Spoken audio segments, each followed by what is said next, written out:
Hey guys, what's up? Welcome back to my YouTube channel.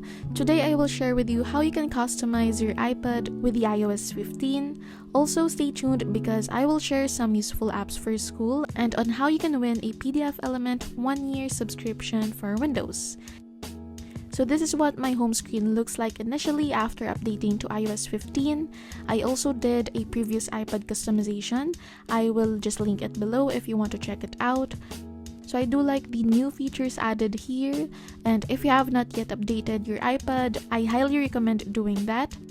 The first thing you have to do is to look for a background photo and images we'll be using. So you can look for some here on Pinterest. I am going for a pastel gradient theme vibe, so I will be looking for some photos on that. Save the images you like, and after that, now we will be changing our home screen wallpaper. So I will just edit the photo first, change its orientation to landscape, and then set it as a wallpaper. I will first remove the default widgets added to the screen and remove all these bookmark apps. If you want to know how I added some photos to the apps, I will include a link below to the video. So now I have a clear home screen. Open Widgetsmith. You can download this app on the App Store, and here choose the size of the widget you'll be using, and next is to select the content you want to display, and in this case I chose the photo option, and then go to the selected photo tab and select the photo you want to show and save it, and you can also add more widgets. Going back to your home screen, long press until you will see a plus sign icon at the corner. You can choose any widget from the side. You can select the Smart Stack option, choose a size, and click on Add Widget button below. Close the other widgets you don't need that are included in the stack. Then click on the plus icon again, choose the widgets you want to include, and in this case I chose the Widgetsmith. Then click on Add Widget, so select the widget photo you set a while ago, and you can add more widgets inside the Smart Stack. So I added here in my Notion, my to-do list, and so on. And then here I added another medium widget from Widgetsmith. To adjust the widget's placing, you need first to include apps on your home screen. So here I'm moving a bunch of apps from the other page. And a tip so that you can move multiple apps faster is that while pressing an app, you can click on other apps that you wish to move. And then you can now locate it towards the other page. You can also install Flip Clock from the App Store, then add it as a widget. They have different designs you can choose from.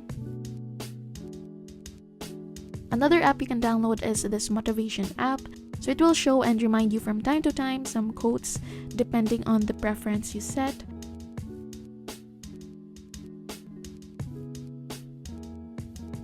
You can also choose a size for the widget you want.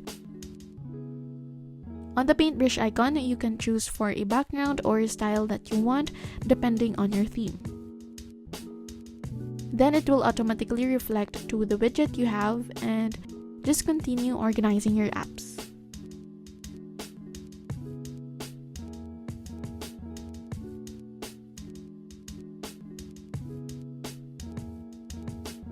You can also add some calendars on Widgetsmith, so just choose a font and background color you want to apply.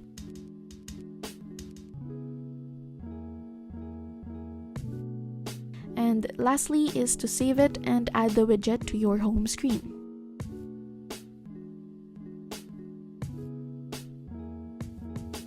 And last, I will show you how you can add a GIF to your home screen by downloading the WidgetKit app.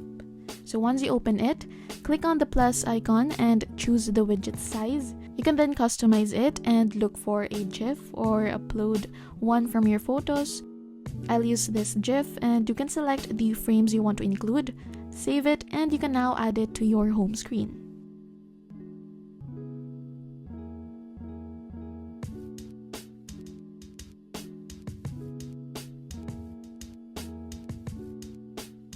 You can also set a GIF saved from Pinterest if you cannot find one from the app.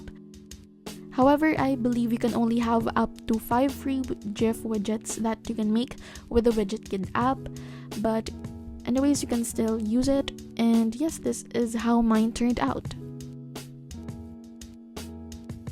Now I will share with you some useful apps for school, and first one is the PDF Element. So this is also available on Windows laptop or Mac, and I can say that this one already has all of the features you need to navigate, edit, convert, and apply OCR feature on your PDF. I really like their OCR features since you can easily copy the content of your PDF, and this has been useful for me in making my notes. I really do recommend this app. So they have other features that you can apply to your PDF. I have a link below to my other videos where I showed the complete features of the software. And PDFelement will be giving a gift to one of you guys. So there will be one winner that can win a PDFelement subscription for Windows Desktop. So to enter this giveaway, subscribe to my channel and to PDFelement's YouTube channel. I will just include the link below. Comment something on this video and include the word PDFelement. Include your Instagram username and follow me on my Instagram since I will be posting the winner there. And yes, good luck with that. So the next app that I suggest is Desmos. This allows you to create graphs instantly, which can be helpful for your math subjects. So just type the function or the equation and the graph will automatically appear. Next is Scribd. So here you can see various documents on any topic. I usually use this to look for an idea in creating some letters for our research and on some of our assignments. They also include some articles, audiobooks, documents, etc. Next app is GoodNotes, and you can use this for creating your digital notebook. I created some folders here to stay organized, and I usually use this in opening and annotating some PowerPoint presentations from our class. The next app is Grammarly. It basically fixes your paper by showing alerts like misspelled words, wrong punctuations, grammar, etc. A good thing is that you can make this as an extension on your Google Chrome, which can help you fix your sentences or paragraphs without going to the Grammarly site or app. So this has been useful to me while answering emails, doing my assignments, etc. The second to the last app that I suggest is OneNote.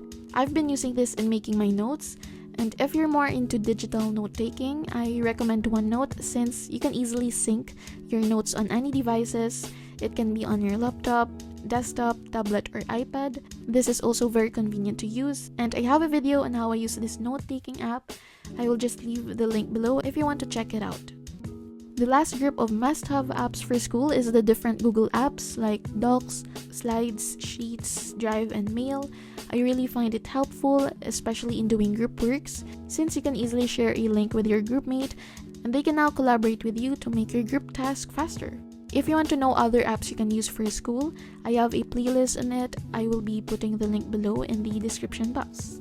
And yes, that is all for today's video, guys. So for the mechanics and joining the giveaway for PDFelement, I will include it below, so go check it out and do try it since PDFelement will really help you big time. And yes, thank you so much guys for watching, and I hope you enjoyed this one. So if you did, give it a thumbs up and don't forget to subscribe if you want to subscribe. Yeah, and yes, that is all. Thank you so much guys for watching, and see you on my next video. Bye guys!